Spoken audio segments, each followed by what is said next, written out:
Okay, so today we are talking about the August eclipse. So on August 12th, we're going to have a solar eclipse. It's going to be in Leo. And then on the 28th, its partner is going to come around with the lunar eclipse, and that's going to be in Pisces. And so we're not going to talk about the technical aspects of an eclipse. You can Google that and find out all about it. What we're going to talk about is how these energies can affect our lives. They can open up portals for opportunities, and they can also introduce a degree of chaos if we're not prepared. So we're going to talk about how do we make the best use of this upcoming eclipse. And so August 12th, you want to note this, 5:47 p.m. UTC time. Translate that into your own time zone. We're going to have a total solar eclipse at 20 degrees, 2 minutes Leo. And on the 28th at 4:14 a.m. UTC time, we're going to have a partial lunar eclipse with the sun in Virgo and the moon in Pisces. So what I'm going to cover some basic 101 stuff. Nothing technical, just some basics about what we've come to understand about the nature of eclipse. And what I'm talking about is how we approach from the perspective of evolutionary astrology and how we can work with these energies to get the best outcome. And then we're going to look at why August eclipse is a little unique because of the south and the north node. So we're going to have to flip things just a little bit. And then I'm going to tell you how you can get access to some free resources I've created. They're basically to accommodate the videos we have on YouTube, but it's going to give you some additional insight and resources for working with the eclipse. And then it's going to give you something very special, a hypnotic journey audio. It's called Timeline.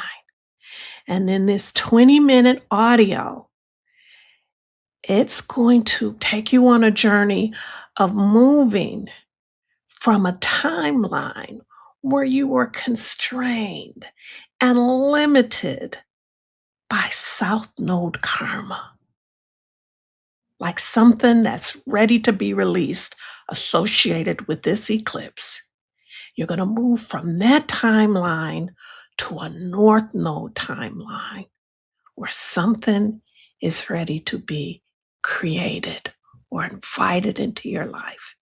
And this hypnosis audio, you can use this thing over and over and over again. This was based on a hypnotic session I had with a client. And so I recorded it. And when I went back and was listening to it, I was like, oh my goodness, I need this. Yeah, I need this. So what I did was I extracted all the commands associated with her particular situation, and I created a very basic version. And that is the version that I use. And I use this thing over and over again. You can use it to go from anything you're ready to release to something you're ready to embrace. And I love this audio, and I'm giving it to you as a gift. And there's some special instructions for how you approach it specifically for this eclipse. So that's what we're doing there. So let's just talk about eclipse. So they serve as a way of compressing time, and it's accelerating an evolutionary opportunity if we take on the lesson. And even though the event, the solar and the lunar event, only lasted for about 4 or 5 hours, and the peak period is like about 48 to 72 hours. couple of days before and a day after, something like that. But just like with many of the cosmic events, they're brief, but their impacts are not brief. So the impact of an eclipse, depending on the way it interacts with your natal chart, it can set your life on a whole new trajectory. And it might take about 3 to 6 months for it to unfold. So those 4 to 5 hours are not just about 4 to 5 hours. It's about what could be unfolding in your life over the next 3 to 6 months. So the entire eclipse season, and we call it a season because they always come in pairs. There's always a solar and there's the lunar. They come in pairs. And so that season lasts for about 4 to 5 weeks. And the solar eclipse can start having an effect on our lives a couple of weeks before the actual event.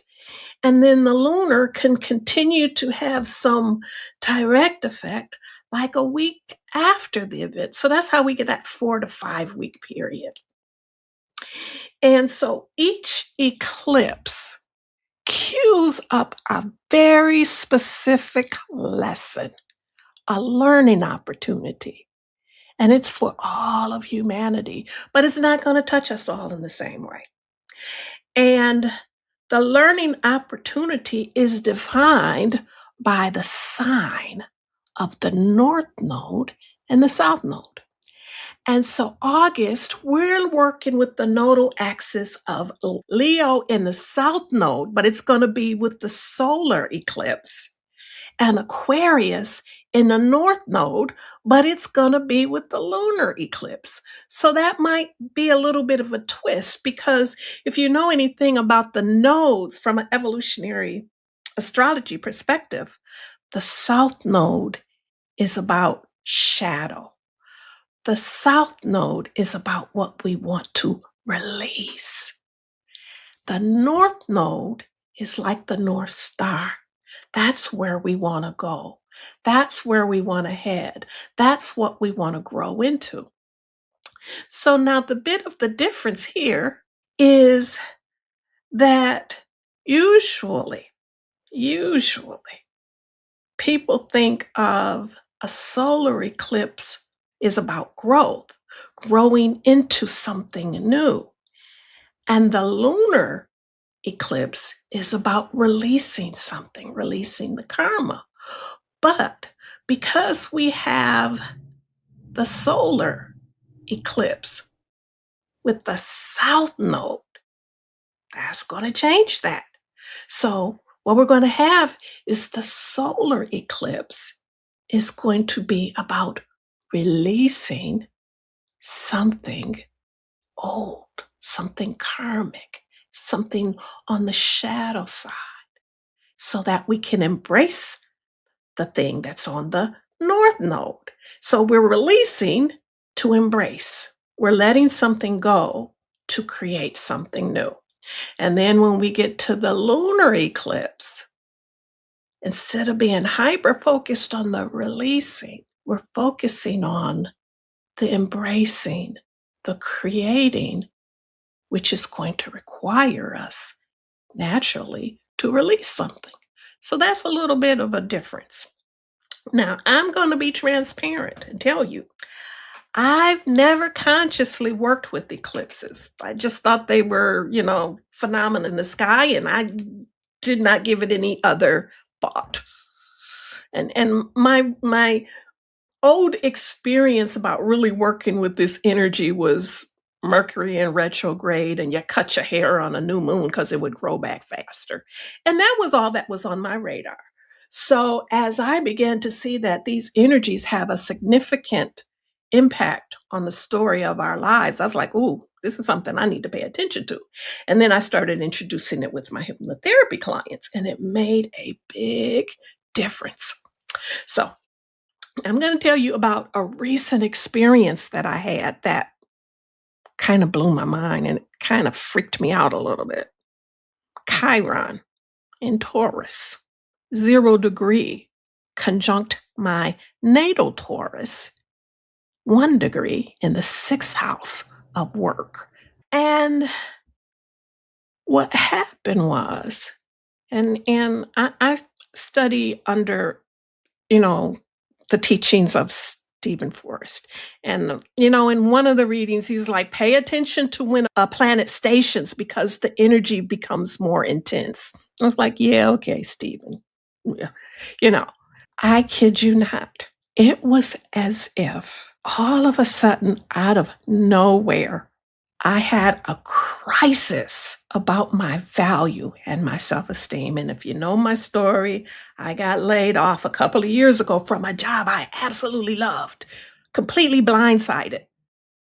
After having amazing performance reviews and getting all kinds of accolades and everything, it's like they outsourced the whole department. And when this Chiron in Taurus stationed, it triggered a tsunami of emotions about my value and work. My work life is a very important part of my soul's purpose.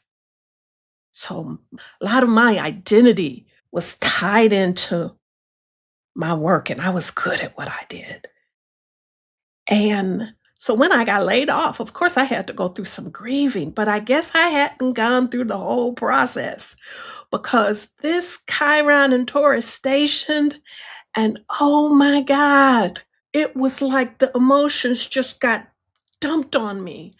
I, I'm going to be really transparent. I was crying over this.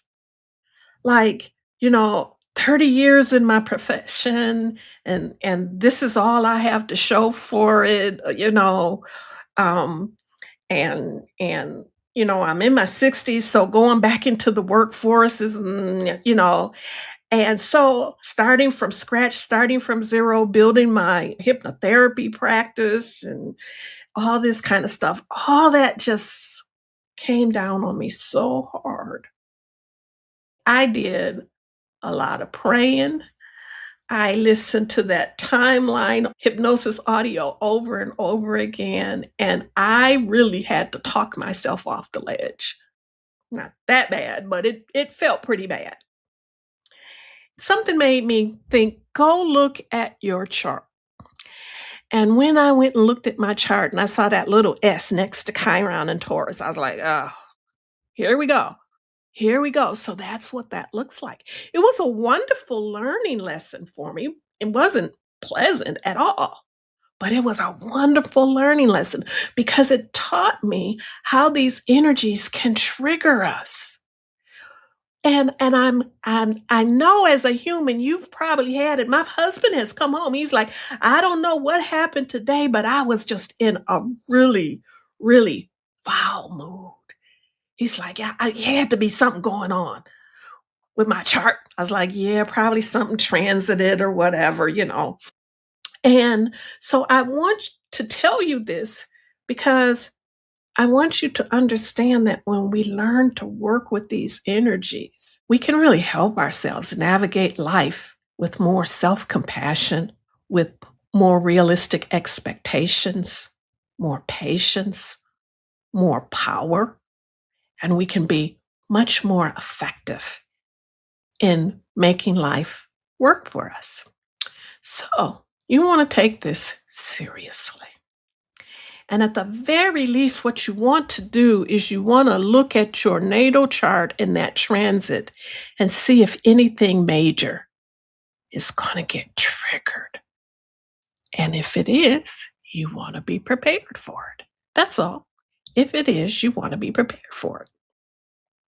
Now, the North Node has the energy that's like a gravitational like influence that pulls us toward growth. And the growth is defined by the node, right? And the solar sun and how it interacts with our chart. So it's pulling us towards something. While the south node is about releasing, the clearing, letting go, completing things. And this could be ways of being, ways of thinking, ways of behaving, certain relationships. It can close doors, like it's time for that to be over, which is basically what happened with my job. I hit a Pluto moment, and it's like, yeah, it's time for that to be over. And so, what we want to do is prepare ourselves. We want to be prepared for this. And how you experience the effects of this eclipse is going to be based on the lunar nodes, the moon, the sun, and how they touch the planets and angles and houses in your natal chart. And if you're impacted, many astrologers and spiritual practitioners advise, here's the thing, do not do any external manifesting rituals. Don't be charging your crystals in the moonlight. Don't be doing all of these, you know, things for manifesting, taking on big projects, making big changes, because the energy during an eclipse is unstable and unpredictable. And you just don't want to take the risk of just creating unnecessary chaos for yourself. And this is especially true during that 48 to 72-hour peak period. So here's the thing about August. August, solar eclipse. We're going to have the South Node in Leo. So, what we're going to be looking at is releasing some aspect of the shadowy parts of Leo that are still operating in our life as it relates to whatever it's touching in our chart. So, this changes the question that we're going to be asking. So, instead of asking, what are you going to be creating in this area? It's like the cosmos is asking, what karmic pattern are you releasing in order to create the new thing? So it just flips just a little bit, but we're still overall talking about releasing something and creating something new. Now, here's something tricky to think about.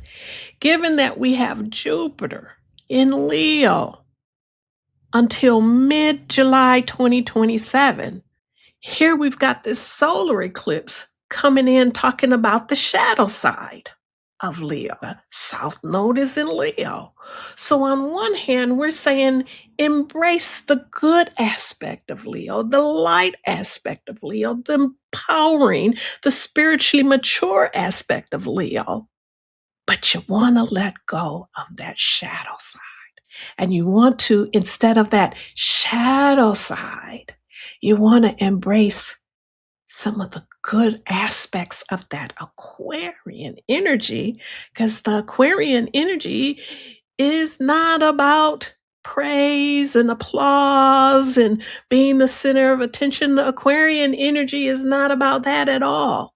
See, the Aquarian energy brings a degree of detachment where we don't need all that approval. We don't need the applause and we don't need the validation. We're going to do what we're going to do because we want to do it.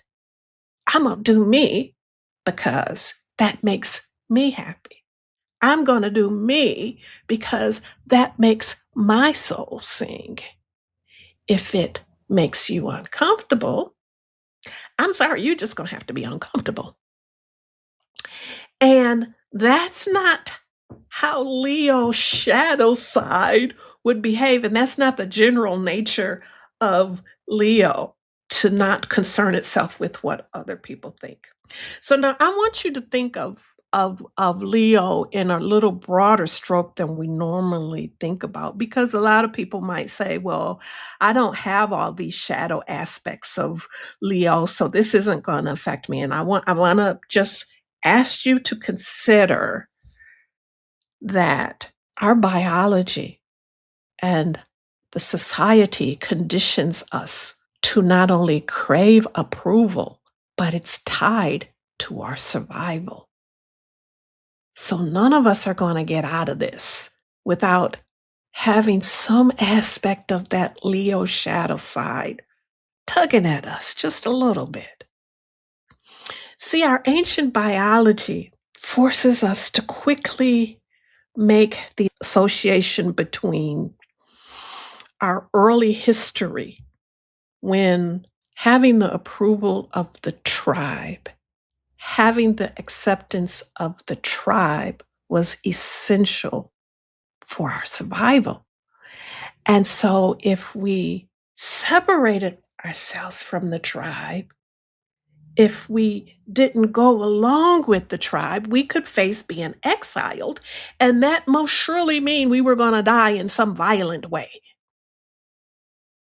because that was the harsh environment we lived in. So this is hardwired in us to not want to go too far from the tribe's agreements.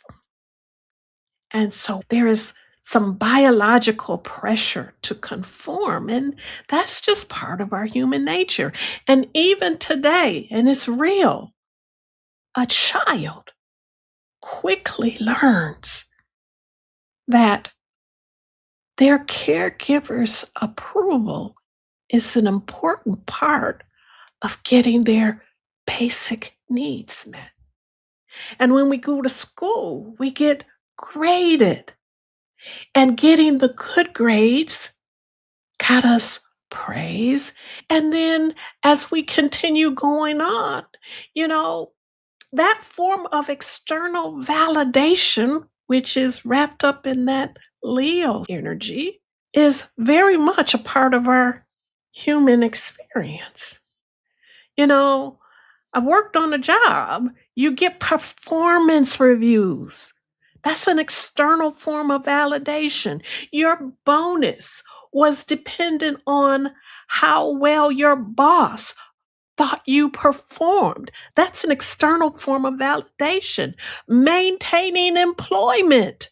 And so that external validation now starts triggering that biological association with survival because you don't have a job anymore. That's going to be kind of hard. Trust me, especially when you weren't prepared for it. Okay, so now we got that job, we got the school, we got the family, we got this ancestral thing going. Now, then we got social media and it's conditioned. We want the likes, we want the followers and the positive comments, and all that is bringing in external validation. People choose their political parties, their religions, and their mates because they want to belong to the right group. Because belonging to that right group gives them a certain status and validates their importance and their significance. So, this approval and acceptance of anyone that is important to us hits a tender evolutionary nerve. And there is no shortage of this conditioning. So now, here comes this eclipse saying, hey, it's time to wean yourself off the need for excessive external applause, approval, validation, and attention. It's time. So that's a big deal. That is a big deal. And I want you to look at when you're looking at what this is touching in your sign, that's where the universe is saying, I don't want you to look broad stroke. I want you to look in a particular place, a particular area of your life, and find where there's something you can release that allows you to be more self actualized, more independent, and free from the need for external validation. So, resolving that Leo South Node, it carries a very deep subconscious habit of seeking external applause, validation, and belonging to an immediate audience or tribe, or having the approval of someone we respect or admire or feel we're dependent upon, right? And so the shift this eclipse is asking us to make is to release this validation and stop asking, does the crowd approve of me? Was I good enough? And instead, it wants you to embrace that authentic self expression and your personal truth, even if you have to stand alone, and even if you have to separate yourself a little bit from the tribe. And so, the foundation for Leo that we want to embrace is a healthy sense of self esteem, personal sovereignty, that positive king queen energy, and internal validation at a level that allows you to withstand the pressure to conform and the social isolation that can happen when you don't. Big deal. And so now let's talk a little bit about Aquarius, because we have the North Node in Aquarius. That's what we're supposed to be moving toward. We're supposed to be integrating that self actualizing aspect. And many times when people start to talk about Aquarius, they immediately want to go to the communal aspect and the philanthropist and causes and things like that. And it's not that it's not there, but that is not where it begins.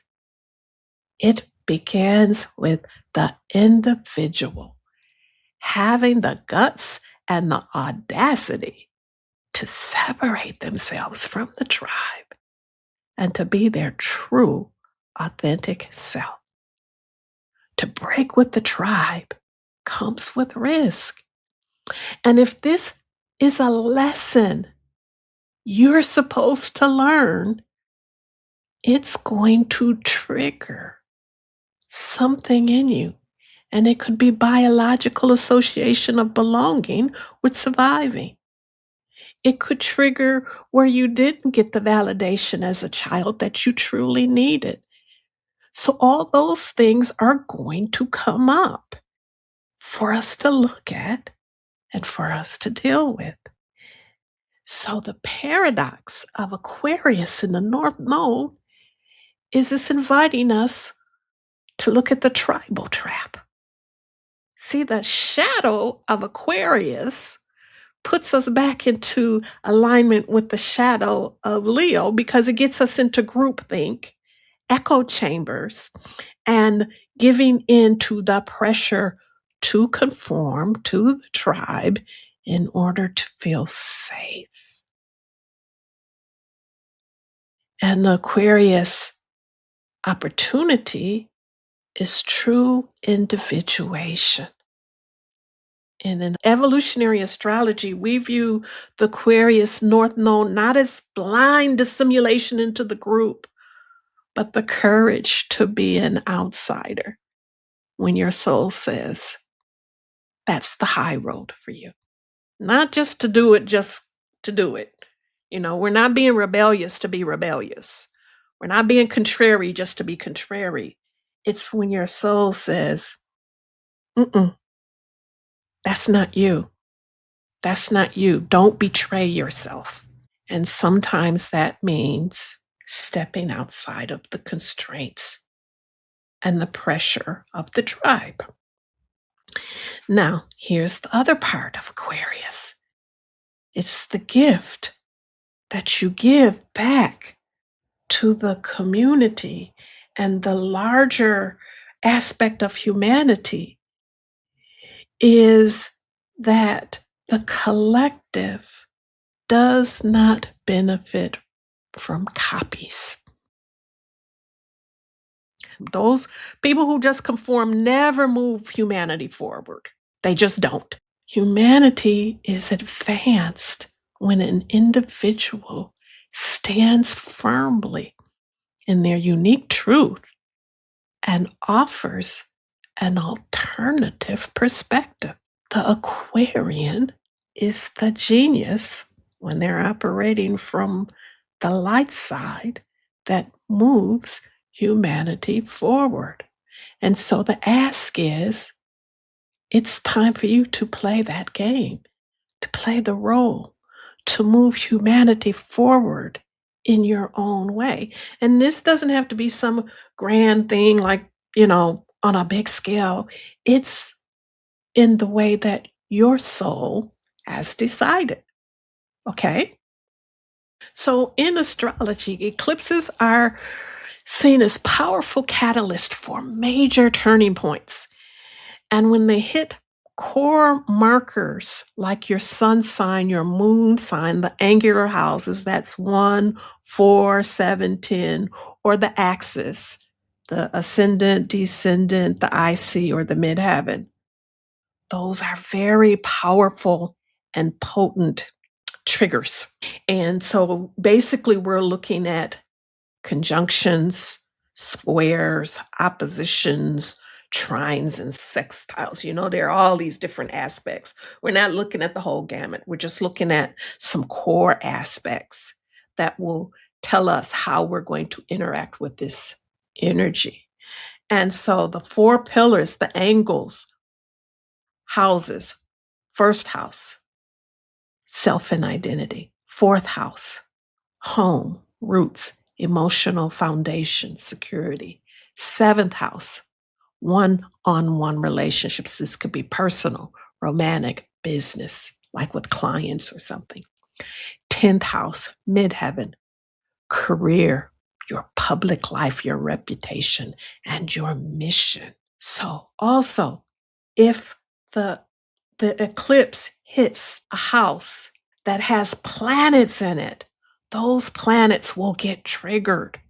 And the closer those eclipse related objects are to that planet, the stronger the trigger will be. So, especially when you start getting into the 2, 4 degrees, now basically you're getting close to being conjunct, right? So, the closer the degree, the more intense and personal the activation will be that comes from this eclipse. So, the other two planets, the natal sun and the natal moon, if that eclipse comes in contact by aspect with your natal sun and moon, those are going to be potent triggers. So you really want to look at your chart. You want to run a transit chart with your natal chart and find out where those intersections are. Find out where those touch points are to see how you can prepare. You don't want to run into the chaos that can come when we don't respond properly to an eclipse. And we don't want to miss the advantage that the eclipse offers us. Now, let's just say the eclipse goes into a house where you don't have any planets. That's called a clean slate advantage because that empty house means you're not going to have any natal resistance, nothing fighting back with what that eclipse is asking you to do. There's no old planetary habits, no defense mechanisms, no karmic baggage blocking that energy. And so you can take this as a pure, unhindered breakthrough that you intentionally step into. So that means you can use that Leo South Node to effortlessly drop some old creative blocks and outdated pride, some need for validation that no longer needs to be active in your life. And on the Aquarian North Node side, it means the radical seed for self actualization, operating from a sense of your authentic self, even if it does not jive with the tribe. And then bringing that gift back into the community. So I'm going to briefly just show you what my chart looks like.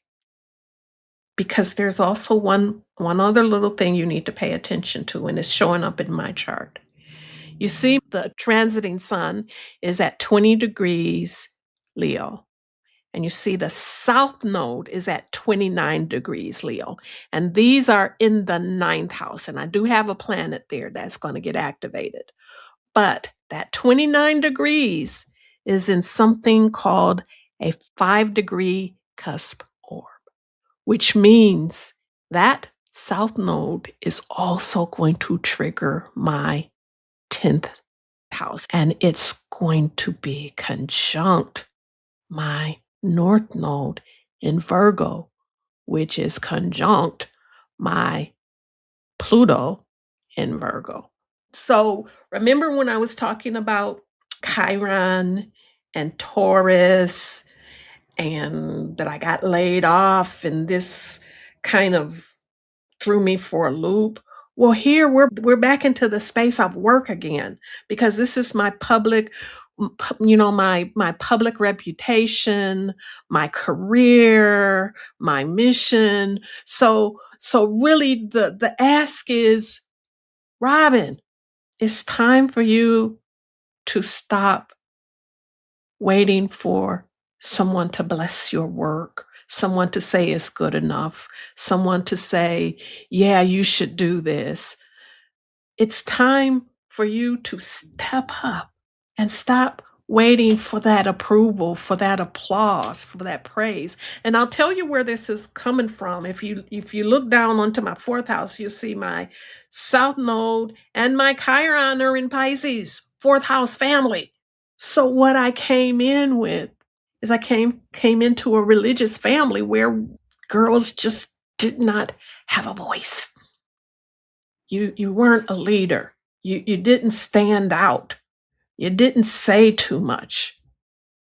Eve messed up and now you got to pay the price. And so that hiding and just being internal and keeping myself small is how I was raised. But now it's saying, no, no, no. You don't need your family's praise. They love you. That's good enough. They don't have to agree with you. They don't have to see God the way you see God. They don't have to see the world the way you see the world. In fact, they're not going to. My father was a minister. And that is the only thing we ever disagreed on, is my idea of God versus his idea of God. And my dad's gone now. Love my dad. Just adored him. But I was never, ever going to have his approval as a spiritual person. I am an ordained interfaith minister. That is not something my father would ever, ever acknowledge. And so you can see that really I'm being challenged and going back up to the work, needing someone to approve of me before it's okay for me to bloom and blossom and to be heard. So this eclipse is significant for me. And you want to look and you want to know, is this eclipse significant for you? And if it is, you want to prepare yourself to take advantage of. And if you are one of these people, you're going to have a clean slate advantage. You want to take advantage of everything that comes your way energetically. Because life is not always easy. So when life throws us a lifeline and says, here, I'm giving you something. I'm giving you an advantage. You want to say, yes, thank you. I'll take it. I'll take it. So to get the resources that I have set aside for you, what you're going to do is go to the notes. There's going to be a link in there. And you just click the link and you go to the page and you'll have access. Now, this link is going to expire. And once it expires, if you want to maintain access, you're going to have to subscribe. And I'm going to keep this page updated with additional hypnotic journeys and resources that follow the cosmic energies as they take us throughout the rest of this year and going forward. So I invite you to just go ahead and subscribe, but just click the link and go get the resources and see what you think. And as always, we're going to end with a personal challenge. You want to create your chart, your natal transit chart for the solar eclipse day and the lunar eclipse day. And then you want to find out if you have any planets or houses that are getting triggered. That's number 2. And number 3, you want to listen to the timeline hypnotic journey. Follow the instructions for setting up what you're releasing from the south node and what you're embracing in the north node. You want to use that hypnotic journey to support reprogramming the mind. And as always, this is an evolutionary party. It's an evolutionary party. It's a party. And we've all been invited. Thank you.